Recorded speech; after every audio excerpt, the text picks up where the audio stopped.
Thank you. This is a really great energy transition conference. It comes at an exciting time. There's lots to be optimistic about in terms of addressing climate change. The U.S. is back in the Paris Agreement. The U.S. and Europe have been retiring record numbers of coal-fired power plants, non-emitting technologies, particularly wind and solar. Power generation costs have continued to decline, making them more attractive than coal for new power generation.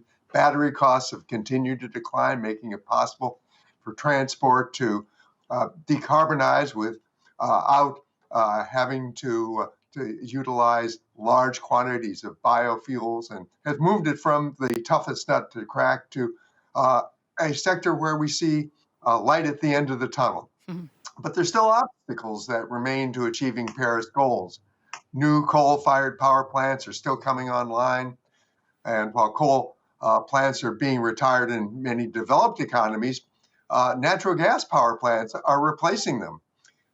No business as usual scenarios, even those which include continued technology improvements, deliver Paris goals. Deforestation continues to be a problem, and nationally determined contributions alone do not put the world on a path toward 2 degrees, let alone 1.5. So my first question to everyone on this illustrious panel is, how do we move from our current path to a new pathway? What real-world policies and measures can realistically be expected to make that transition possible in the accelerated timeline that we're going to need? Thank you, Jay. So I am looking at the panel. Well, I didn't mention that earlier, but just raising your hands, and we'll see that you would like to have the word. But I think that since this is a policy-oriented question, I would like to start with the politician in the panel, which is Tina Bru, our Minister of Petroleum and Energy in Norway. Go ahead, Tina. What is your answer to this? How do we change from one pathway to another? Well, thank you. And thank you so much for having me on this panel. And I have to admit, it's a bit humbling to be among such prestigious members of this panel and a lot of really smart people. And as a politician, you know what they say about politicians, we're good at talking, but I'll do my best. And hopefully someone else will also be able to make some good points. But I think in the big picture, there is a lot to be optimistic about. Of course, things aren't moving fast enough, but we're seeing a few trends that I think are very positive. Not least, one of the bigger trends that was just now also mentioned here, how we're seeing the costs of renewable energy really coming down, how the deployment is scaling up, and how many, many countries are actually increasing their hopes and targets for having this kind of energy be accessible for more people. Because that is the fundamental challenge that we're facing, is how do we make sure that we decouple growth in emissions from growth economically, and the demand that is faced by a growing world population, and also helping to lift more people out of poverty. And that is the biggest question.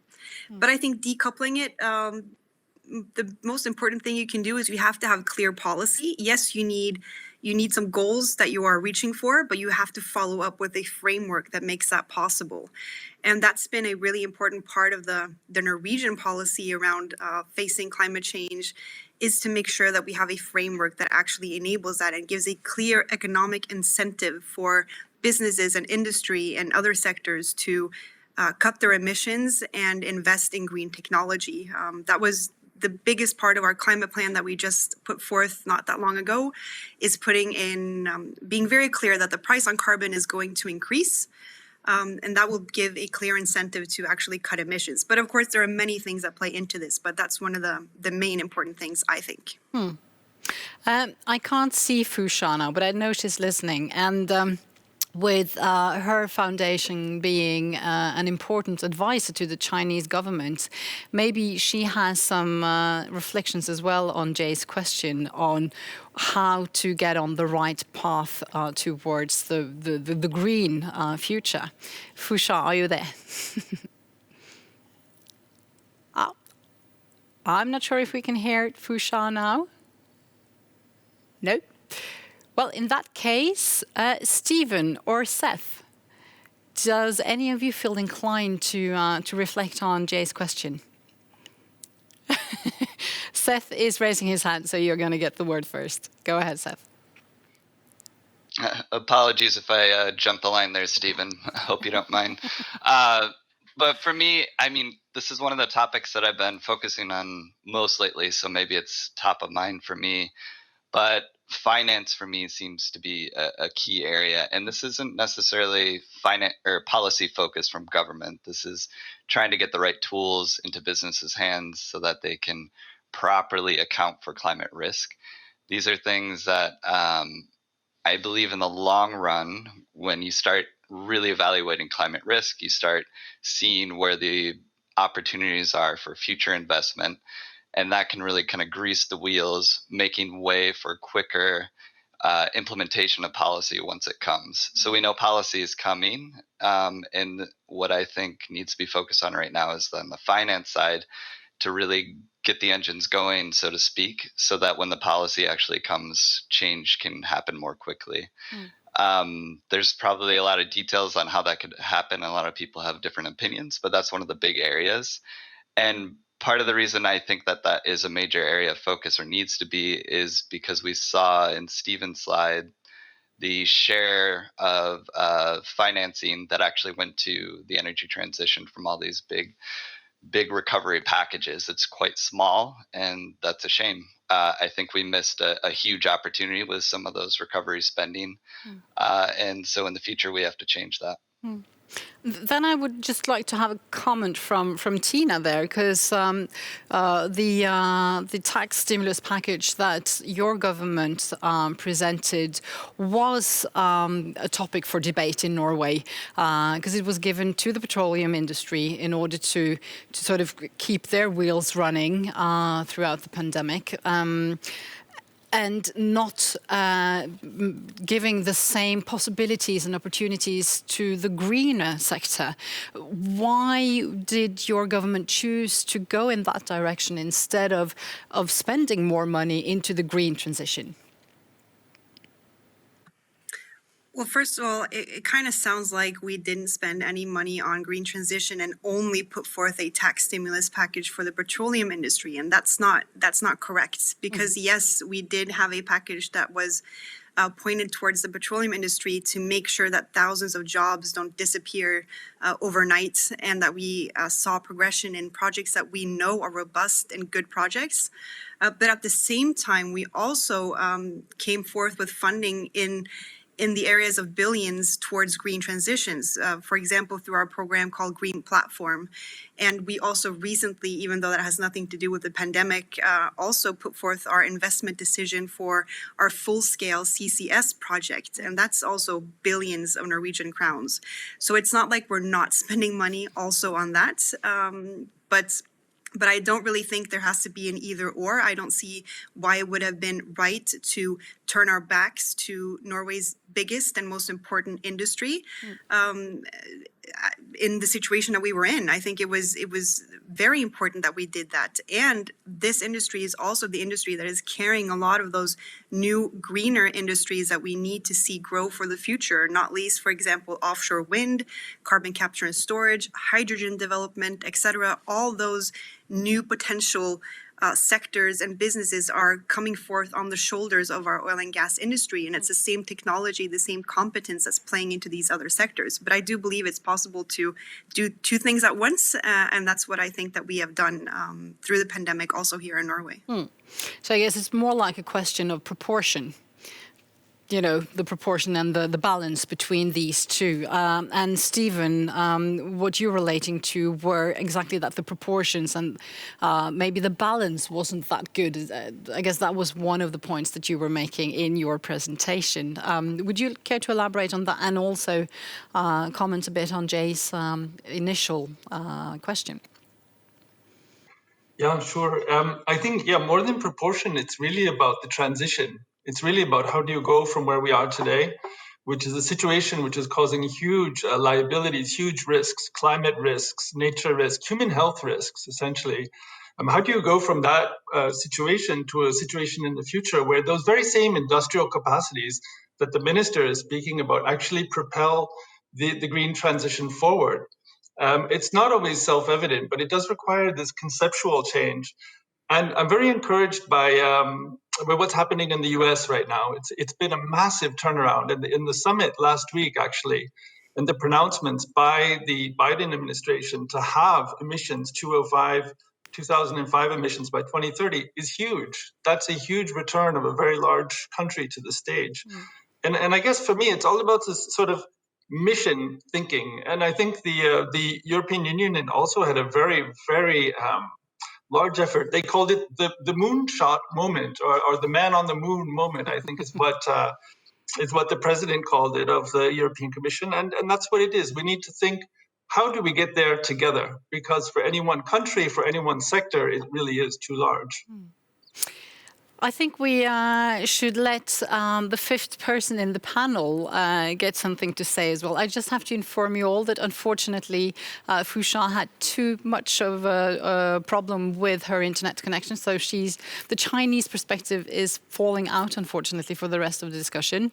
We're still crossing our fingers that Tudor will be able to join us at around 4 o'clock, so we'll just hang on until then. I don't think we're going to have any problems getting the discussion going. So, Volker, after listening to the discussion so far and also to the presentations that we've heard earlier, how are you going to challenge the panel?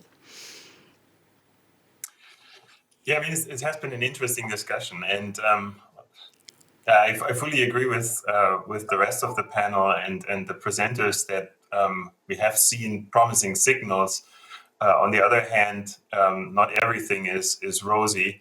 I was particularly struck. I mean, I had seen some of the numbers, but maybe not as explicit as Stephen was presenting them, that actually the recovery portion of the government spending as a reaction to the pandemic is small, and then the green fraction is even smaller. Of course, the US the more recent US announcement, I understand we're not part of that, but maybe a question related to that, directed to Stephen. I mean, one of the issues that I see us facing is that with all that additional spending, public debt is going to go up. We can see that, which will presumably reduce the wiggle room of future government budgets in favor of green recovery or in favor of managing and engaging more actively with the energy transformation. So I'm wondering what potentially you see still for adjusting course in terms of making corrective actions there, or do we have to look at other mechanisms than public spending in favor of getting the transition going? Stephen, go ahead. Interesting. I mean, in a way, the pendulum's swinging, right? Because in the 80s, we saw the sort of the rise of the free market and deregulation, and the free market will do it on its own. And we saw that it really wasn't the case. I mean, and now there's a very strong resurgence of you need governance, you need strong institutions, you need strong governments. And you need them to have a plan. And that's essentially what we're seeing in response to the pandemic, but also in the US, we're seeing a very strong plan. So no, the government can't do it by itself. It simply is too much money. The private sector will still carry the bulk of the investment. But at the same time, if the government doesn't provide the north, the guiding star of where we need to go, then the private sector, left to its own devices, will focus on short-termism and generating quarterly profits, and that's what we've seen. So it really is this partnership. There's a wonderful new book that Mariana Mazzucato has done from UCL called Mission Economy, and it's really about partnerships between the private sector and the public sector, which are focused on a specific mission, like getting someone to the moon or like stabilizing our climate over the next 30 or 40 years. And one mission that was mentioned earlier, and I'm looking at the Minister of Petroleum and Energy again, is the Longship project. I guess, Tina, that is one example of this partnership with the private sector and the public sector, where, as Greta Tveit from Equinor said earlier, the government has taken charge of both ends of this value chain and helping out with the Longship. Where do you see the Longship in the transition and, in this concept of hope? Is this something that will achieve big results in the near future? Well, I certainly hope so. I mean, our main reason for doing this is, of course, because we believe in the technology, and also because we know that without CCS, it's going to be very difficult, if not impossible, to reach the targets lined up in the Paris Agreement. So we're going to need to see a larger deployment of CCS globally, not least in Europe. And of course, this is a project that does reduce emissions in Norway, that we of course have to do in accordance with our own targets. But what will make this project a success or not is whether other countries follow suit, whether other countries see that this is something that they can deploy. And what we've done now is actually decouple the whole capturing part of the CCS chain and the transportation and storage part. So in that sense, it should be hopefully easier for other sectors, other businesses, industry to handle the capture part, and then they can transport. We'll take care of the transportation and storage part. So it should be hopefully easier to see more of this being deployed, because if you don't have anywhere to store the CO2, it's not very sensible to go for a capture project. So we're hoping to see more countries follow suit, and there is a very large interest for this project. I know the Northern Lights project, which is the storage part and the transportation part, they are in dialogue with over 60 different companies that are looking at how to handle their emissions. So we're taking a huge risk, but I believe in the project, and I know that it's something that the world needs, and it's right to do. I mean, we can't really bet against the Paris Agreement. We have to bet on the Paris Agreement, and in that picture, CCS makes total sense. Thank you. Volker and Jay, do you have some more, do you have any more questions that you would like to ask right now, or should I get to some of the audience questions? I can see, yeah. Now I can see Volker is nodding and Jay is raising both his hands. So I'm going to leave the words to you once again. So I think, Volker, you were actually first this time. So go ahead. Yeah, thanks. I'll keep it brief. This is a question directed towards Tina. I mean, you've stressed the need for carbon capture and storage quite extensively. At the same time, we see in particular in continental Europe quite a bit of opposition against carbon capture and storage. On the one hand, probably a typical not in my backyard type of approach against transmission and storage. And on the other hand, also as a mechanism to potentially prolong the existence of fossil fuel industries. I mean, we've heard about the example of hydrogen. Hydrogen can be both produced from fossil fuels and then to make it low carbon in combination with CCS, but also from renewable sources without the need for CCS. I mean, personally, I think there is a role for CCS to play. I'm not sure I mostly see it in the energy sector. I think in industry, we have a number of processes where it's very hard to really completely move away from certain, be it materials or processes, where CCS for sure has a role to play. But yeah, I was wondering, what do you think about the role of the public and acceptance of fossil fueled carbon capture and storage in particular, and its role in the transition? Tina, go ahead.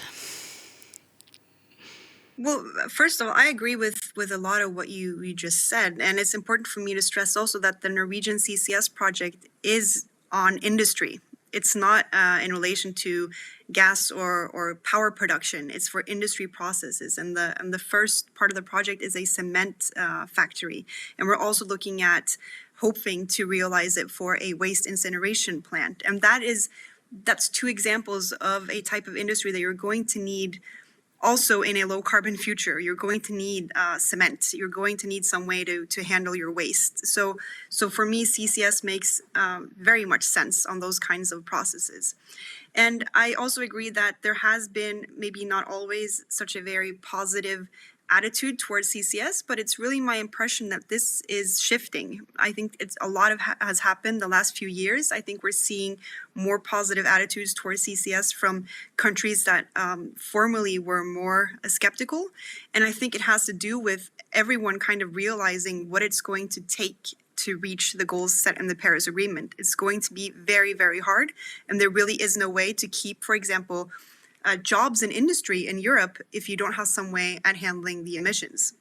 So I think, yes, there is skepticism, but it's changing, and I think in a positive direction. And also, you were mentioning hydrogen, and just to make that point, because of course I agree, you can make hydrogen both from fossil fuels with carbon capture, and then there will be low emission hydrogen, or you can make it from renewables. But if you look at the volumes that many European countries expect to be using of hydrogen in the next not just few years, but towards 2050, you're going to need so much renewable power production to be able to produce that amount that I just don't think that's possible. I think you're going to also have to lean on, at least in a temporary phase, blue hydrogen or hydrogen produced from natural gas, for example.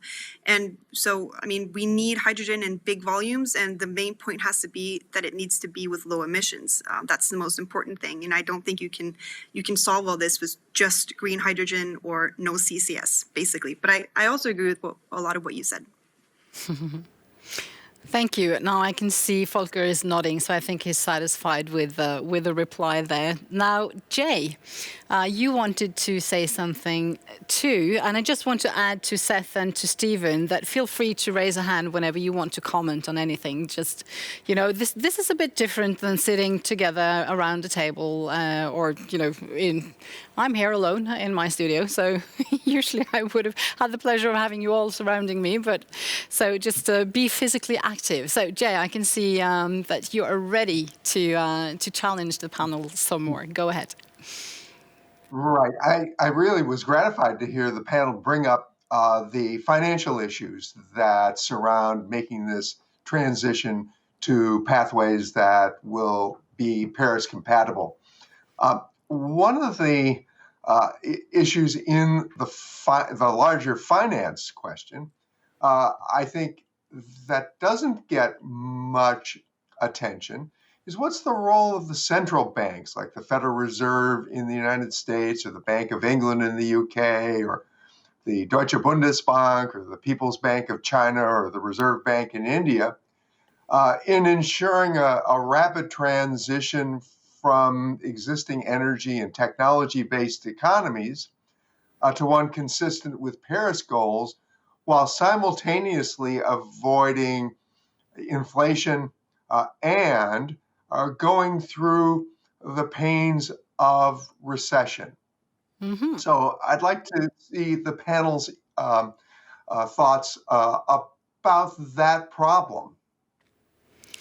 Who wants to go first? I can see Stephen is very ready to answer that. Go ahead, Stephen.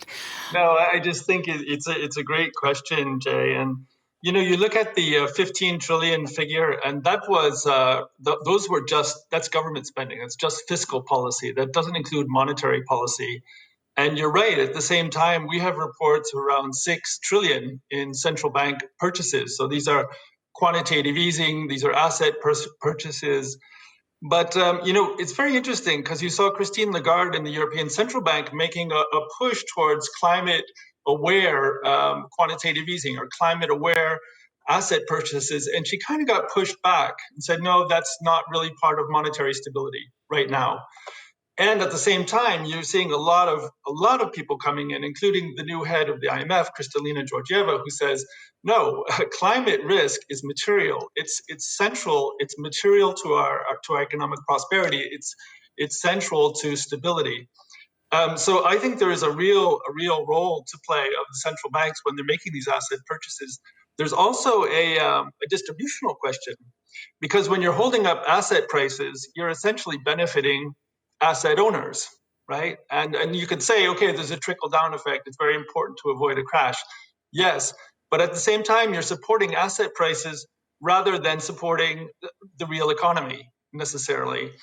So there's a very important distributional question there as well that I think we need to address when we talk about central bank financing and the financing towards the transition pathway. Thank you, Stephen. I would like to add a couple of audience questions to this because, you know, they're within the realm of the topics that we're discussing now. And I just saw Fusha on the screen just a couple of minutes ago, so we'll see if she's trying to get back on. But anyways, there are a couple of questions from the audience. So first of all, can phasing out fossil subsidies increase the fiscal space for sustainable investments? Stephen. Monopolize the conversation, but I just love these topics. And Minister, it's great to hear your point of view as well, because you're somebody who's close to where decisions get made. But yes, absolutely, they have a huge role to play. They're not always expenses, right? Sometimes a fossil fuel subsidy is just simply not letting the true cost of the market cost of the fuel be reflected at the pump. So, for example, if you're in Venezuela or you're in Iran, and the cost of getting the fuel to your market is 25 cents a gallon or 25 cents a liter, and you sell it for 25 cents a liter, you're foregoing revenue. You're not spending necessarily, but you're foregoing revenue. It's still material because it could have been sold on the markets, and then that money could have been used for something else. But it's not like Venezuela's paying X billions or millions of dollars. Some countries are. I used to live in Honduras for a number of years. During the oil spike in 2008, they spent more on supporting the fossil fuel price in Honduras to keep transportation costs low than they spent on education and health together in 2009. So these things are very, very difficult to remove once the subsidy's there. Very, very tricky. And there's very few countries that have moved away from them. Seth, are you raising your hand? Yes, you are. So, and before you get the word, I just want to welcome back Fusha and to welcome back also Tudor, who has finished his meetings for this afternoon. So I'm happy now the entire panel is actually present. So be active and raise a hand whenever you want to say something, and I'll try to monitor that on my screen. But for now, Seth, you wanted to comment as well on the question of finance and investments. Yeah, go ahead. Yeah, and I had hoped to jump in a little bit on the central bank question from Jay, but sometimes I scratch my beard, sometimes raising my hand, so it might have looked a little confusing. Anyway, what I wanted to say was to Jay's question is that I fear some central banks are a bit handicapped in their ability to do anything really, besides provide research and guidance to markets at the moment. And I think it's really up to legislators to allow them a freer hand into using some of their tools in a different way. But these all have to be renewed and reimagined, essentially, to get money rolling in the way. As Stephen pointed out, there's a large debate between folks, and when central banks act, others will start raising their hand saying this isn't the role for them. So what the role of the central bank is up for debate now. So I'd say that's a huge research question. I know, Jay, you're involved in it, of course, because I am working on some of those projects with you on it. But I think it's a very active space that'll be interesting to watch. Great, thanks. Jay and Volker, are you satisfied for the moment? You can nod if you think that you've had, good replies, and show of hands if you have additional questions that you would like to address. But otherwise, I thought maybe I could present some of the audience questions as well. And now that we have both the Union and China back in the panel, first to Tudor, there's a question, because you were talking a lot about hydrogen, Tudor, and there's a question from the audience whether hydrogen will be fungible with gas or will it have its own market design? If the latter, what scale are we talking about? EU, national, local?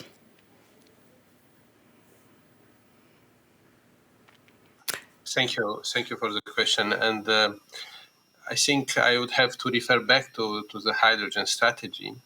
And what we see, and when we analyze the potential that hydrogen can play in decarbonizing EU economy by and large, and contributing to the EU-wide target for 2030 greenhouse gas emission reduction, but also for 2050 carbon neutral first continent, it's clear that while initially we may see a potential developing, in particular around industrial clusters and coastal areas, so these are the areas where we see the biggest potential to start developing and to have also a concept of system integration, proximity also maybe of renewables or of herbals to facilitate trade. And so gradually all these centers will have to be connected, and we see an emerging market developing.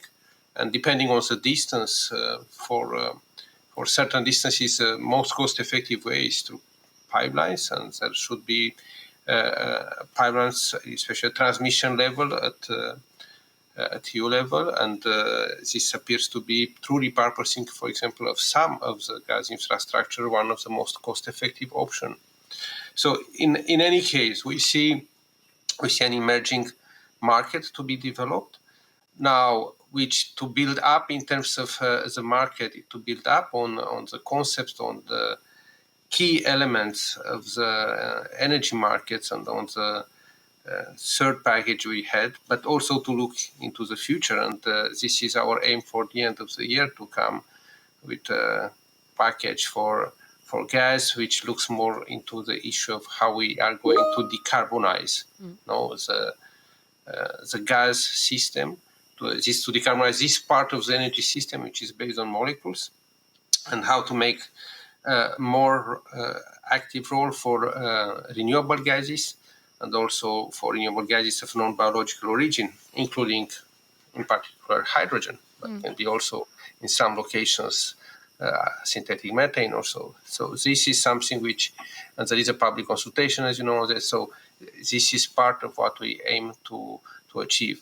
And if there will be some elements into this broad package, if there will be need to have something separately for hydrogen, which I can imagine in particular for certain standards, so we don't have yet. We'll analyze all the options, and I don't have now all the solutions, but it is on our radar, and we think on how to move ahead on this together with all the stakeholders. And before you entered the panel, Tudor, we were discussing from the Norwegian point of view the Longship project, which is a huge CCS project for transportation and storing the carbon, and also the production of hydrogen with reformed natural gas with CCS.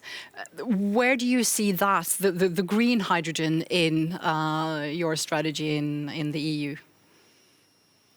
Now, the title of this session was "The Color of the Hope is Green." Yes. I guess so. That's very much in line also with our strategy, where the targets we put are in particular on renewable hydrogen production, and this is not by accident, but it's because if we really aim towards carbon neutrality, renewables will move into the center stage. And you are a country who has a lot of renewable, by the way. No, we are perhaps on the top, I may say. Now, and but you see, in continental Europe, often these renewables are mainly of a variable nature.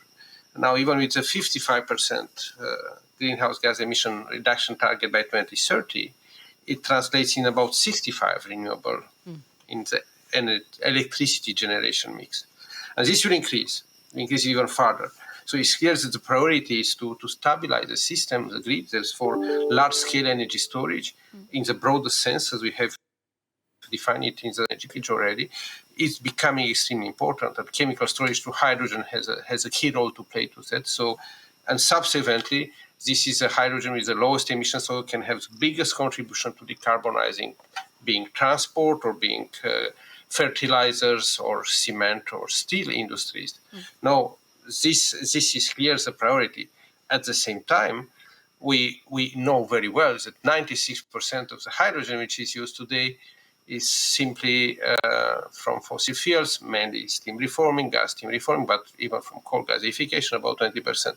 So it's clear that if we can have even faster some solutions which to provide low carbon hydrogen, which to be certified as such, this will be enabled in the markets, but of course will not be considered as our long-term objectives and may not get a support as renewable hydrogen, but will be eventually considered important in the transition period. So, but all will depend also on the economics. And actually, you see, the analysis we have seen also from International Energy Agency, but also European level, also hydrogen producers and electrolyzers producers, including from Norway, we have some of the leader companies there, say all that before 2030, the renewable hydrogen may be definitely cheaper than low carbon CCUS hydrogen. Okay. Yeah. So we are very open, and we try to drive this energy transition in a more sustainable and affordable way, but not creating lock-in effect. Yeah. Thank you, Tudor, so far. I wanted to direct a couple of questions to Fu Sha now. Now that I can see that you're here with us, it's very nice of you to continue to restore your internet connection. And there's a couple of questions from the audience regarding coal. So the first one is, what do you think needs to happen to reduce coal consumption? And then the second question that I'm just going to give you at the same time, when will coal consumption in China finally peak? Current coal plans don't look like it will be very soon. What are your thoughts on that, Fu? Thank you. I think that will be a very important question, and I hope you could hear me clearly now. So I'm sorry for my I'm on a business trip. For the coal, you all know that. So coal actually is a very important part of China's total energy consumption, and now consists about 56% of China's overall energy consumption. So for the second question first, so when China's coal consumption will peak, actually, according to the statistics, actually China's coal consumption already peaked by 2013. So you can refer to the data and we'll find out that so China's coal consumption actually never exceeded the level of 2013, and actually it has been experiences a very rapid decrease from the year 2014 to 2017. But after that, there will be some slides of drawback. So you can see the consumption continue to increase again, but not yet exceed the level of 2013. We already see that China's coal consumption peaked by 2013, though that has been not officially announced yet. And according to our President Xi Jinping's latest announcement during the leaders' climate summit hosted by U.S. the President Biden, so our president have actually reaffirmed that China will control the China's share of the coal consumption during the 5-year plan, and will keep the consumption level decrease rapidly, actually from the 15th 5-year plan period. So which means 5 years later from now on. So China's consumption will suffering more rapid decrease. Perhaps before that, we can still see a plateau, but I still believe that China's coal consumption already peaked by 2013, and so use the China coal consumption. Actually, there are various of ways. So.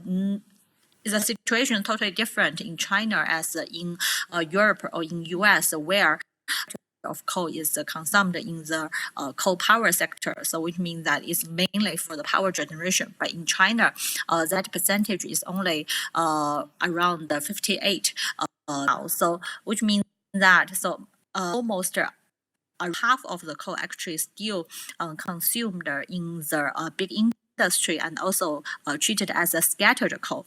So for the scattered, for the rural heating and also for the small industries. So this kind of coal actually is more relevant to the air pollution issue in China. So that should be phased out first. And also for the power coal, actually the most important thing now actually is to reduce the incremental investment in coal, or stop the incremental investment on power coal, and to use the renewable to satisfy the increased electricity demand from now on. And then we need to establish the phase-out plan for the power coal plant by plant, because there is another thing very unique in China, that the lifestyle of China's power coal actually is very young. So the average year is about 12 years old, so which is very young, and also most of them now are the user above the 600 megawatts, so which means large scale units or capacities. So that will be a bit difficult to these new installations from now on, but we could allow them to run for another 10 or 15 years, and then we phase out them. So our target actually is to phase out power coal without CCS by the year 2050 to 2055. So I think the tailored approach may perhaps need to be taken to dealing with different kinds of coal. And for the industry coal, for the big industries, that will be mainly used for example, iron steel. So that part actually need to be dealing with the reform of the industry process. So that will be another thing to do. So Fusha, I'm sorry, I have to stop you there because we're running out of time now, but I just wanted everyone in the panel to get a chance just to give a very, very short answer to this question. Are we seeing true change now with the recent development, with the Climate Leaders Summit that we saw last week, with China's reinforced targets, with the Green Deal? Is this a true change that the world is finally moving together towards the right direction?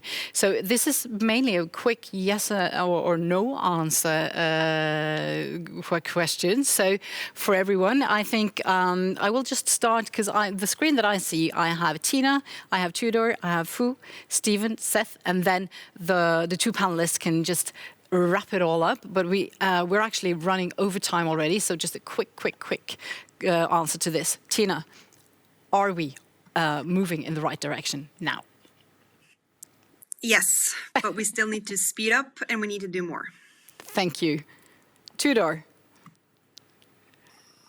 Yeah, I share the same view, and I think decarbonization and digitalization are the key dimensions of this energy transition. Thank you. And Fu? Yes, I think so. I share the same view as well. Thank you. Stephen? It's the beginning of the beginning, but we have a lot of work to do. Absolutely. Thank you very much. And Seth?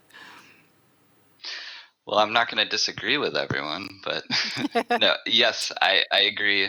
We are seeing some change, but the details are hiding a lot of analysis that needs to be done. And so we'll see over the coming weeks and years whether or not it truly adds up to a transition. Yes, thank you. Now for Jay and Volker. Volker first. a quick yes or no to the question. I mean, as a researcher, there's always a but, right? Yes, I know. So yes, but it needs, challenges ahead, needs to be faster and more pervasive than we all think. Yeah, thank you. And Jay? The last word. Well, my sense is that we are in a new space. That's the optimistic part. But I agree with my other panel members that there's a lot to do. We're at the beginning of the beginning.